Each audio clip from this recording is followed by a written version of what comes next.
Hello YouTube, it is Toy Adventures here again with another figure review. I know it's been a while, but there really hasn't been too much to cover. So we finally have something definitely worth covering from my favorite movie.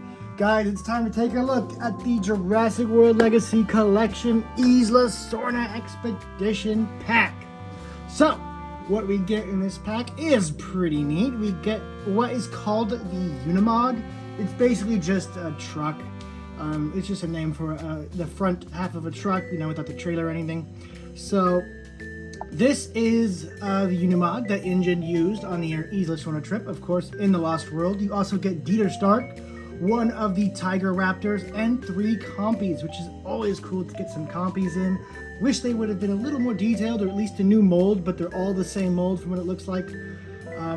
Now, interesting thing about the Unimog here is that they have it carrying a Raptor, where in actuality, this vehicle was meant strictly for the hunters. This position right here elevates, so the hunters have a better shot and a better view of the dinosaurs.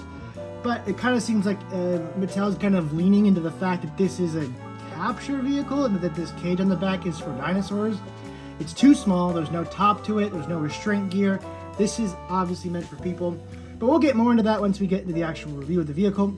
First, we're going to take a look at the box, and the box is awesome here, very reminiscent of the set that Roland Tembo came with, where you have the actual game trail as the bottom of the box, and you have the woods of Sorna in the background. You have a nice, you know, view of the vehicle here, and the Raptor taped up inside. You also have Dieter Stark right there, and his stun rod. Very nice. Wish we could have gotten his backpack as well, and maybe his G6 rifle. But I understand why they didn't want to include a rifle with this guy. But still, it would be nice to get his gun as well. All these InGen mercs were armed. And this sets a really nice precedent. I hope they continue doing just... You don't have to do the mainline vehicles. Well, you do. You obviously do. But you could also do the more niche vehicles that just appeared for one scene, like the Unimog. The Unimog literally appears for 1 or 2 scenes that are seconds, 2, 3, 4 seconds long in the entire movie, and it got a toy base off of it. But they still haven't made the Humvee Snagger yet, or the vehicle that the Packy rams its head through and you know, busts Carter through the other side of the car. There's still some really cool vehicles, obviously the Mobile Command Center, from the Lost World that haven't been made yet. So seeing that they made something so niche as the Unimog, for me at least, pretty much guarantees that we are going to get the others. And what I hope they do, for this one they've chosen Dieter Stark. Dieter wasn't ever using the Unimog. He's just a character I guess they pulled out of a hat. But I hope for the future vehicles they do with this movie, they just include random InGen hunters. Obviously we're going to need Carter next. We're going to need the named ones first. But I do want some just generic InGen hunters as well. Make a 2-pack, a 3-pack. This would be so easy for Mattel. They just copy it lightly from the movie, add some guns, and then just do a figure pack. It's something that I've really been wanting, along with the InGen vehicles, is the workers that would inhabit them. So I'm happy, very happy, that they are continuing the legacy. I'm just kind of confused as to why the Unimog was next. I mean, you got the really cool net capture vehicle, or that's what it was called for Kenner. I'm not entirely sure what it's called for, what it's actually called, but you know, the set that Roland Tembo and the Parasaurolophus came with. They did that vehicle. That vehicle is pretty iconic from the Lost World. Not so much as the others, but it is definitely well known. This one is definitely more niche, and you really got to be a Jurassic World nerd, or not a Jurassic Park nerd, specifically a Lost World nerd, to even know that this is in the Jurassic series at all. Because like I said, 3-4 second scene it was in, and it never was shown again. But it's still a really cool vehicle with the really underrated gimmick, or I guess role in its expedition. So, box aside, let's take a look at the back of the box. We got a really nice look at what you get in this set. Obviously, the back does lift to replicate the movie. Doors open, gate opens, everything opens. You have the attack, which is the Compies that obviously bring Dieter Stark to his end. Now, if you were smart and you saved all the Compies you got from buying the Legacy Collection figures in the first ever Legacy Collection wave, you have quite a sizable army of compies. I have quite a sizable army of compies. And I just hope they keep making more compies, because you really can't ever have too much. I just hope they make a standing version, because as you can see, their compies here are all made to latch onto a figure, and that's really cool, really awesome for those attack scenes. But it would be nice to just include 1 or 2 that are just on a stand, that just stand there looking neutral. I hope they do that eventually. Hammond Collection compies anytime soon. That would be wild. I would buy them en masse. But moving on, it also can transport the dinosaur, which is completely wrong. That is not the purpose of this vehicle. It never was. It looks like it'd be a terrible capture vehicle because it's not meant to be. There's no reality where this raptor is really meant to be in there. It's for the hunters, hence why the gate doesn't go all the way around your head, because it's not meant to contain anything. It's meant to just keep humans from falling out of the truck, you know what I mean? So I still think it's cool that you know, kids can pretend and you know, whatever. They see a gate on a truck, it's a capture vehicle immediately. So it's neat that they did give it the function for kids who don't know any better, who would just use it as a capture truck. But for us movie nerds, yeah, it's not really the role of this vehicle. But anyway, that has been enough said about the packaging. I've gone on way too long. Let's go ahead and actually take a look at the toy. And here we have everything you get outside of the box. Now let's take a look at Dieter first. Dieter is unfortunately keeping the tradition true of the Lost World humans having terrible feet. As you can see, this one is just straight up warped and bent to the side. Roland Tembo can hardly stand. Ian Malcolm can hardly stand. All their feet are weird and warped into weird shapes that just don't work right. Dieter here, luckily, seems to be able to stand just fine, despite his clubbed foot. But it is kind of interesting that it's specifically the Lost World characters that get this weird mutation. Likeness check, I actually think, for the most part, aside from, you know, the big fat inflated face they give some of these guys, but the likeness is there. You could definitely kind of tell when you have to be told that it's Dieter Stark. You're not going to look at this and be like, hey, that's Dieter Stark from Lost World. No, it kind of just looks like a chubby guy, or at least a chubby face put on a regular body. But if you said, yeah, but that's supposed to be Dieter from the Lost World, you're going to start to pick up on the little details that are there, like his nose, his cheeks, his slicked back hair. Like, once you're told this is Dieter Stark, you're like, oh yeah, it is. Oh, it is Dieter Stark. But you're not going to look at it and be like, hey, that's Dieter Stark from the Lost World. You know what I mean? So, as long as you can recognize it when you're told, I think that's the minimum of acceptability, and they've reached that. You know, it's not a Hammond collection, it's just supposed to be a figure, and I'm happy with it. It's an engine hunter. For some, it's just a nameless guy to get eaten, and for some others, it's a part of the Lost World cast that still needs to be fleshed out. Next, we're going to take a look at the, I guess we didn't actually look at his little stun rod. There it is. No need to take a look at the articulation. I'm just going to note out some notable things. Jacket is a separate piece, so if you want to give this to a different figure, very useful. These little 1/18 scale vests are always the move because they can be swapped out with other figures, so giving you incentive to buy multiple of these. The stun rod clips right onto his belt.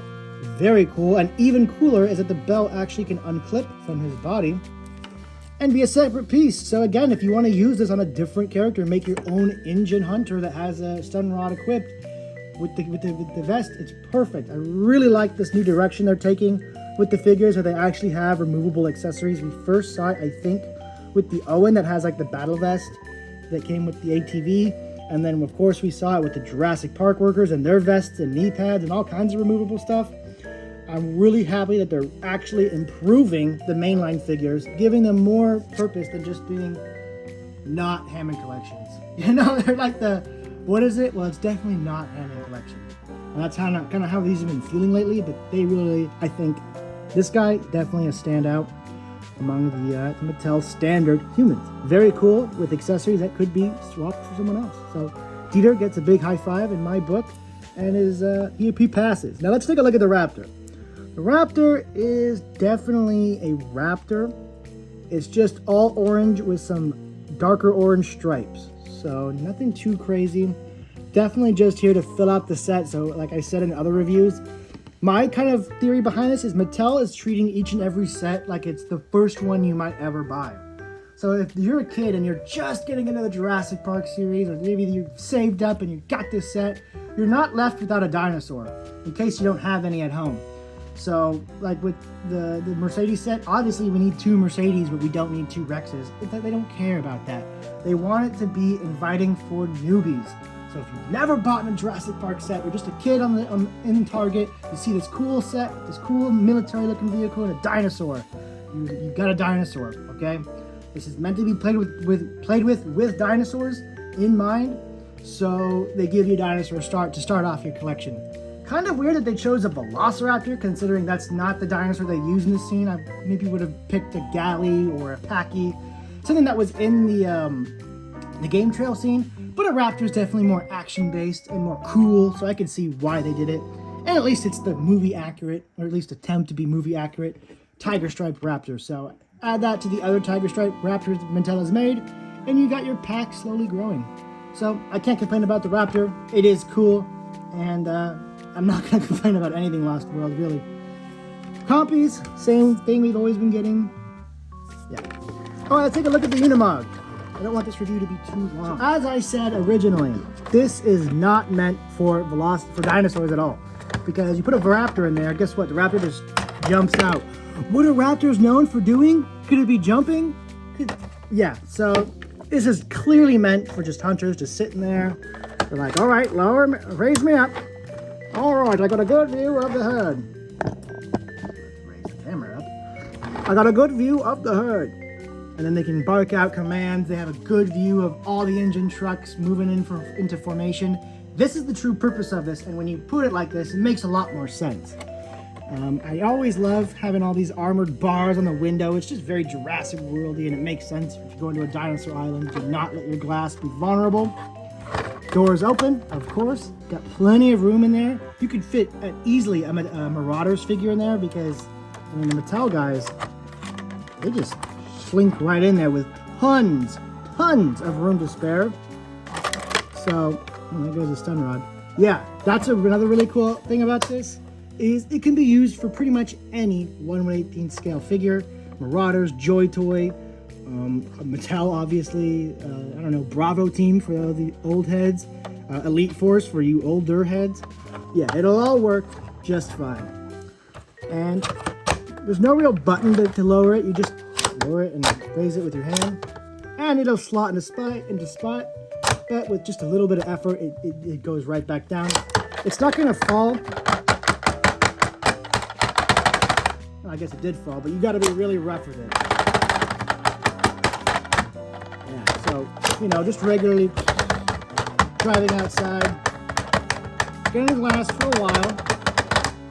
And I think that is perfectly fair. You don't want it too stiff because it might break when you're trying to push it down. So I think it's just where it needs to be.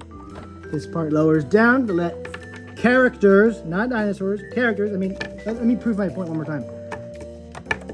How are you going to get the dinosaur in there? Well, the dinosaur would have to jump, right? But no, you don't want the dinosaur jumping. It's supposed to be captured and sedated and whatnot and calm. So, yeah. I don't know. I'm gonna stop harping on it. You guys get the idea. It's not meant for dinosaurs. Guy gets in there. I'm noticing that these also come down. I'm not sure entirely what these extra ones are for. These little extra fences can pull off. Is this just supposed to be dino damage, or because obviously this is a fully enclosed pod, so I can't imagine where these might go. Maybe to like extend, you can like use these to kind of extend the pod by going like this, and then maybe now it's like a little more protection. Let's see if the back of the box says anything about it. No. Oh wait. Yes, it does. Okay, so I was right. That's what you're supposed to do with them. Except they're supposed to be on this side. These do raise up to make the cage a little bigger. Now that does not support that it's supposed to be for dinosaurs argument, because still this is not going to contain anything. This wouldn't even contain a human that was trying to escape, let alone a ferocious velociraptor. Let alone a Jurassic Park velociraptor. So, very cool. You do have some play features going on back here. You also, of course, have some foot pegs that are very important, especially for a toy where the character is supposed to be standing back here while it's being driven and ridden around. So very, very nice. I really like this vehicle because of its role. Would I have preferred the Hunter, the Snagger Humvee? Of course. But I feel like that one's not too far away. These, these Lost World sets are really getting good reception from fans. Everyone's hyped. Pretty much most of the wants from the Legacy Collection or the Hammond Collection are either Jurassic Park 3 or the Lost World. That being either the Bull T-Rex or the Spinosaurus. Most of the wants for vehicles, actually the most wanted vehicle as of now, without a doubt, is the Mobile Command Center, a Lost World classic. Right behind that, I would guess, be the Humvee Snagger because we've already gotten most of the iconic vehicles from Jurassic Park. There's nothing really iconic in Jurassic World. There's nothing really iconic in any of the other movies. So really the two movies with iconic vehicles are the first two. And arguably the second one, in my opinion, has the best vehicles. Yes, the Ford Explorer is iconic. Yes, the Jeep Wrangler is awesome. But you just can't beat the camo, the OD green, the bars on the windows. Something truly made to be dinosaur-proof. It looks so much cooler than a vibrant Ford Explorer. Now, this is coming from someone who adores the Ford Explorer. The Lost World just beats the Jurassic Park in vehicles so easily. Just for how rugged and cool they look. So I'm super stoked they have done another one. I could have waited a little bit longer for the Unimog in exchange for something else. But as I said on Instagram, it's Lost World. I'm not going to complain. I'm just going to buy and encourage them to do more Lost World because that is my jam. Looks-wise, looks just fine. You got nice, clear engine logos up here. Always love seeing an engine logo on a car. It just does something for me. So, yeah. Very nice. Very cool. Wheels are plastic, but they roll just fine. And that's pretty much all I have to say about the Unimog. It is extremely nice. Pretty faithful to the movie. Get the nice lights up there. They're not painted or stickered, though, however. That is kind of lazy. Put stickers on all these. Why don't I just print 2 more? But it's not the end of the world, you know what I mean?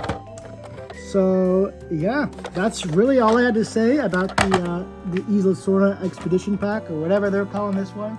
I'm just going to call it, that was actually the exact name. It is the Expedition Pack. But I'm just going to call it the Unimog. It's the Unimog. And I think they did an excellent job here. I'm going to give this a 9 out of 10. Just because, you know, yes, there is faults with it. But most of my faults with it are either with how they're marketing it or the fact that it's not one of the cooler vehicles. This vehicle on its own, they did a great job. It's supposed to be the commander's vehicle that, you know, the guy who proceeds over the capture of other dinosaurs. It does that just fine. What it does in the movie, the toy does. It looks like the movie. And you get a bonus, addition to your Tiger Raptor pack. Now, for me, that's going to become a little irrelevant the moment they make a Hammond Collection Tiger Raptor. But for now, these are valuable. Anyway, guys, that has been my review on the Jurassic World Legacy Collection Isla Sorna Expedition Pack. I loved it, and I really hope they continue with more Lost World vehicles. Any of them. I know my main preferences are the Mobile Command Center. That one seems like it'd be a little expensive, but have Jurassic fans not proved that they'll buy anything? How many repaints have you released? How many big super colossal toys have you released that just get bought up? Jurassic fans have the money. Alright, don't use the crowdfunding as an excuse. That was more because it just wasn't good. It wasn't a good idea. It wasn't well thought out. And Jurassic Park fans picked up on that. I feel like they're not willing to spend big money on cool toys. Just look at all the Iron Studios and Namu and all those super expensive, high production cost statues and whatnot that are movie-like. Yeah, we have money. We are willing to shovel out this money if we make what we want. So guys, thank you all so much for watching. Stay tuned tomorrow for the Hammond Collection Owen Grady and a Metrodon review, and then after that for the Barry and Delta review. I got them all today. It was a big release day for Jurassic World, so I do got reviews coming. Stay tuned, and I'll catch you guys next time. Peace!